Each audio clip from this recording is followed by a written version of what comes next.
Assalamualaikum warahmatullahi wabarakatuh. Di sini saya akan menjelaskan materi mengenai kompetensi pedagogi guru, yaitu mengenai memahami prinsip-prinsip pengembangan kurikulum.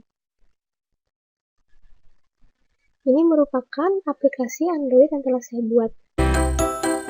Nah, di sini ada menu. Yang pertama yaitu teori pendukung, lalu yang kedua ada definisi, lalu ada tujuan, yaitu tujuan memahami prinsip kurikulum, lalu sumber prinsip pengembangan kurikulum, macam prinsip pengembangan kurikulum, sumber pustaka, lalu yang terakhir adalah kuis, yaitu sebagai evaluasi dari materi yang telah dipelajari.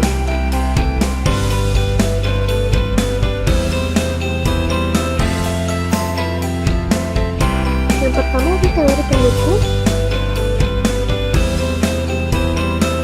yaitu dalam proses pengembangan kurikulum, peran guru lebih banyak dalam tataran kelas. Murid mengemukakan peran guru dalam tingkatan tersebut sebagai berikut. Yang pertama sebagai implementer, yaitu guru berperan untuk mengaplikasikan kurikulum yang sudah ada. Di sini guru hanya menerima berbagai kebijakan perumus kurikulum. Yang kedua sebagai adapter, di mana guru lebih dari hanya sekedar pelaksana kurikulum, akan tetapi juga sebagai penyelaras kurikulum dengan karakteristik dan kebutuhan siswa serta kebutuhan daerah.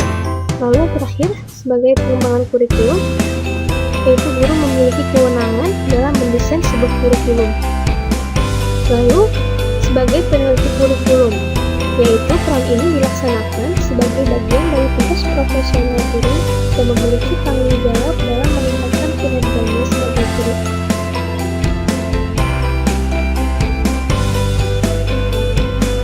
Lalu definisi yang pertama yaitu pengembangan kurikulum, yaitu istilah yang komprehensif yang di dalamnya mencakup perencanaan, penerapan, dan evaluasi. Pengembangan kurikulum pada hakikatnya adalah proses penyusunan rencana tentang isi dan bahan pelajaran yang harus dipelajari serta bagaimana cara mempelajarinya. Lalu prinsip-prinsip pengembangan kurikulum menunjukkan pada suatu pengertian tentang berbagai hal yang harus dijadikan patokan dalam menentukan berbagai hal yang terkait dengan pengembangan kurikulum, terutama dalam fase perencanaan kurikulum. Prinsip-prinsip tersebut menggambarkan ciri dari hakikat kurikulum itu sendiri. Esensi dari pengembangan kurikulum adalah proses identifikasi, analisis, sintesis, evaluasi, pengambilan keputusan, dan kreasi elemen-elemen kurikulum. Lalu tujuan memahami prinsip pengembangan kurikulum. Nah, agar pengembangan kurikulum bisa berjalan secara efektif dan efisien, maka dalam bekerjanya, para pengembang kurikulum harus memperhatikan prinsip-prinsip pengembangan kurikulum. Dengan merujuk pada prinsip-prinsip pengembangan kurikulum, para pengembang kurikulum akan bisa bekerja secara mantap, terarah dengan hasil yang dapat dipertanggungjawabkan. Lalu sumber prinsip pengembangan kurikulum.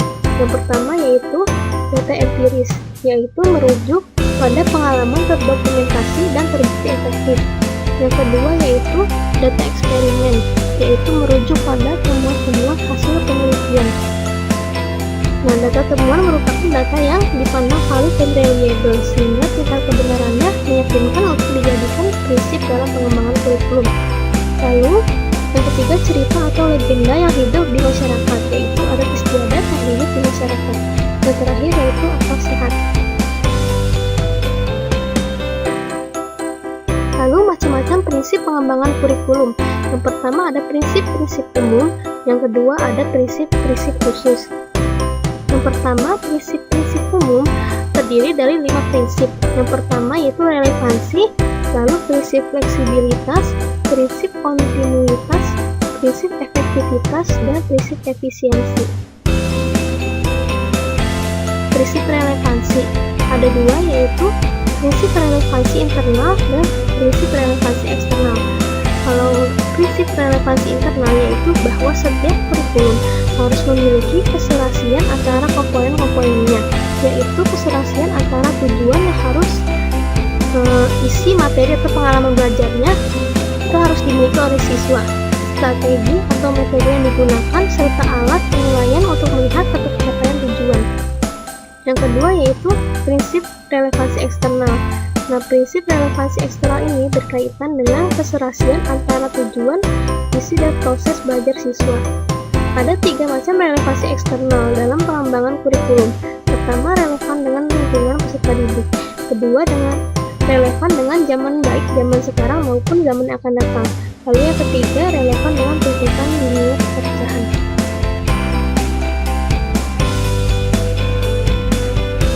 Kemudian prinsip-prinsip umum yang kedua adalah prinsip fleksibilitas, yaitu kurikulum harus bersifat lentur atau fleksibel. Artinya kurikulum itu harus dilaksanakan sesuai dengan kondisi yang ada. Kurikulum yang kaku atau tidak fleksibel akan sulit diterapkan.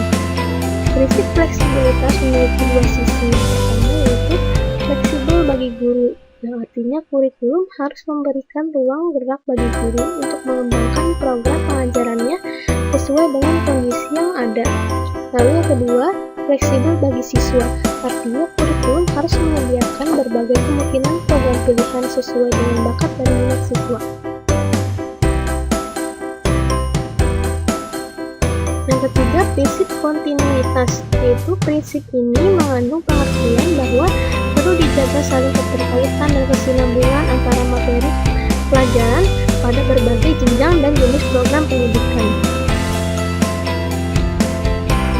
Dalam penyusunan materi pelajaran, perlu dijaga agar apa yang diperlukan untuk mempelajari suatu materi pelajaran pada jenjang yang lebih tinggi telah diberikan dan dikuasai oleh siswa pada waktu mereka berada pada jenjang sebelumnya. Prinsip ini sangat penting bukan hanya untuk menjaga agar tidak terjadi pengulangan, yaitu pengulangan materi pelajaran yang memungkinkan program pengajaran tidak efektif dan efisien, akan tetapi juga untuk keberhasilan siswa dalam menguasai materi pelajaran pada jenjang pendidikan tertentu.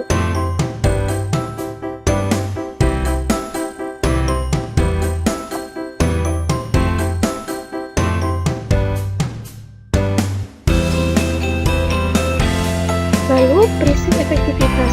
Prinsip efektivitas berkaitan dengan rencana dalam suatu kurikulum dapat dilaksanakan dan dapat dicapai dalam kegiatan belajar mengajar.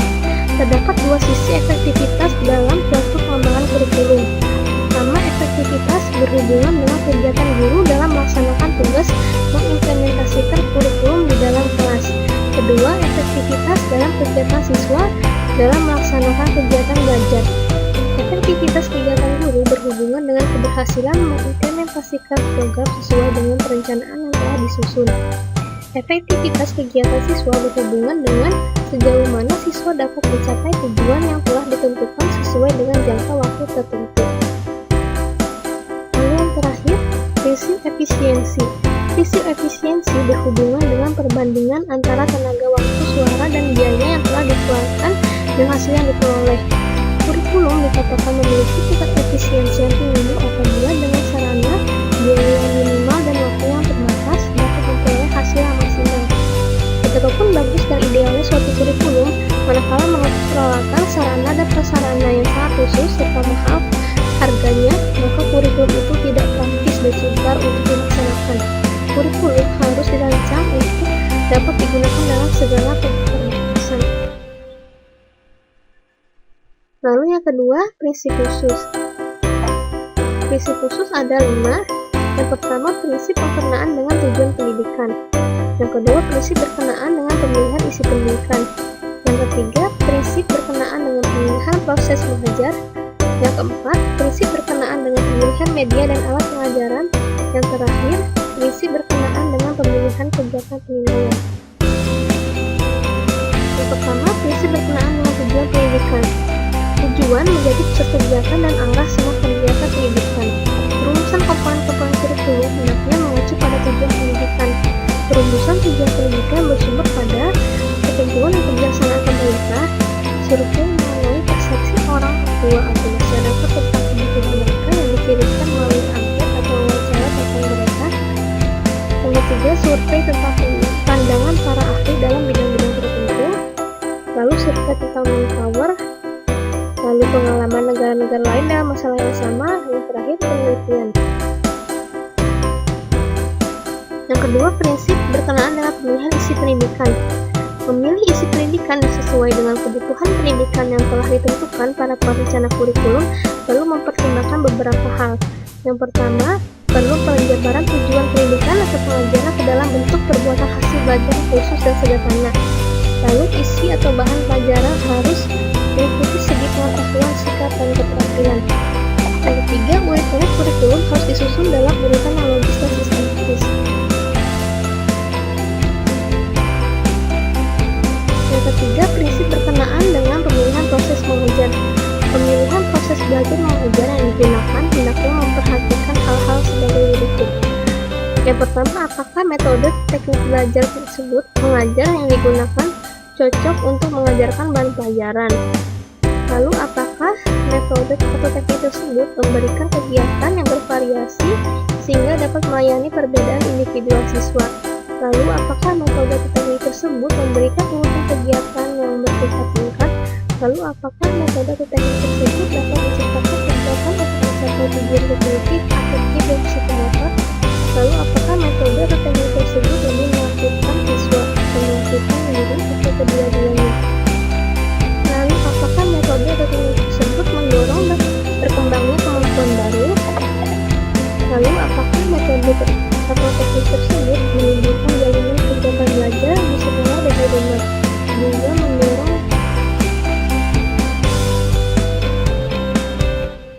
Juga mendorong penggunaan sumber yang ada di rumah dan di masyarakat.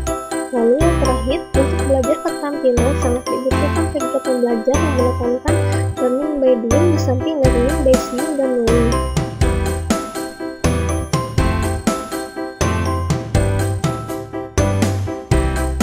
Lalu keempat, prinsip berkenaan dengan pemilihan media dan alat pengajaran. Proses belajar dan mengajar yang baik perlu didukung oleh penggunaan media dan alat-alat bantu pengajaran yang tepat. Yang pertama yaitu alat media pengajaran apa yang sudah diperlukan, apakah semuanya sudah tersedia, bila alat tersebut tidak tersedia, apakah ada penggantinya atau tidak. Lalu kalau ada alat yang harus dibuat, hendaknya memperhatikan bagaimana pembuatannya, siapa yang membuat, pembiayaannya waktu pembuatannya. Bagaimana pengorganisasian alat dalam bahan pengajaran, apakah dalam bentuk modul, paket belajar, dan lain-lain. Lalu bagaimana pengintegrasian dalam keseluruhan kegiatan belajar. Lalu yang terakhir, hasil yang terbaik akan diperoleh dengan menggunakan metode. Yang terakhir yaitu prinsip berkenaan dengan pemilihan kegiatan penilaian. Penilaian merupakan bagian integral dari pengajaran, yaitu dalam penyusunan alat penilaian LPS hendaknya diikuti langkah-langkah sebagai berikut. Rumuskan tujuan pendidikan yang umum dalam ranah kognitif, afektif, dan psikomotor. Uraikan keadaan bentuk tingkah-tingkah laku murid yang dapat diamati. Hubungkan dengan bahan pelajaran. Tuliskan butir-butir tes. Lalu dalam merencanakan suatu penilaian, hendaknya diperhatikan beberapa hal, yaitu bagaimana kelas, usia, dan tingkat kemampuan kelompok yang akan dites. Berapa lama waktu yang dibutuhkan untuk pelaksanaan tes? Apakah tes tersebut uraian atau objektif? Lalu berapa banyak butir tes perlu disusun? Apakah tes tersebut diadministrasikan oleh guru atau oleh murid? Yang ketiga yaitu dalam pengelolaan suatu hasil penilaian hendaknya diperhatikan hal-hal sebagai berikut. Norma apa yang digunakan dalam pengelolaan hasil tes, lalu apakah digunakan formula PSI atau tidak?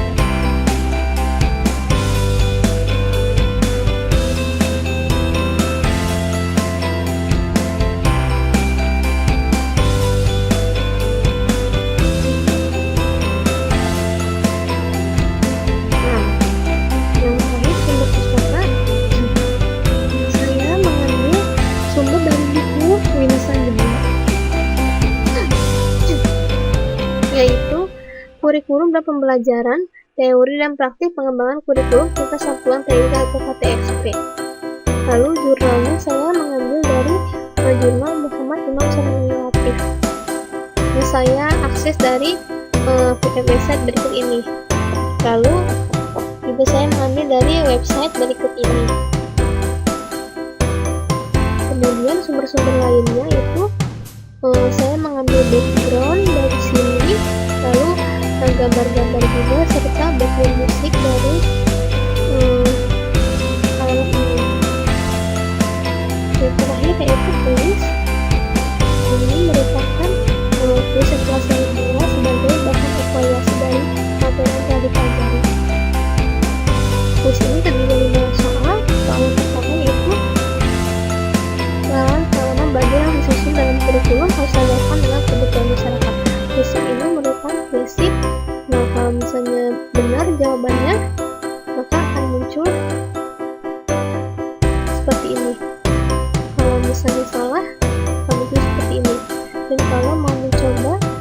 kuis yang lain, bisa klik nomor yang diinginkan, mau nomor 2, 3, 4, atau 5. Misalnya nomor 5.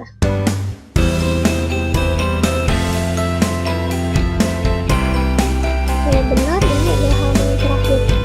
Nah, kalau kita mau keluar dari kuis, kalau tidak, maka akan kembali ke awal dari kuis.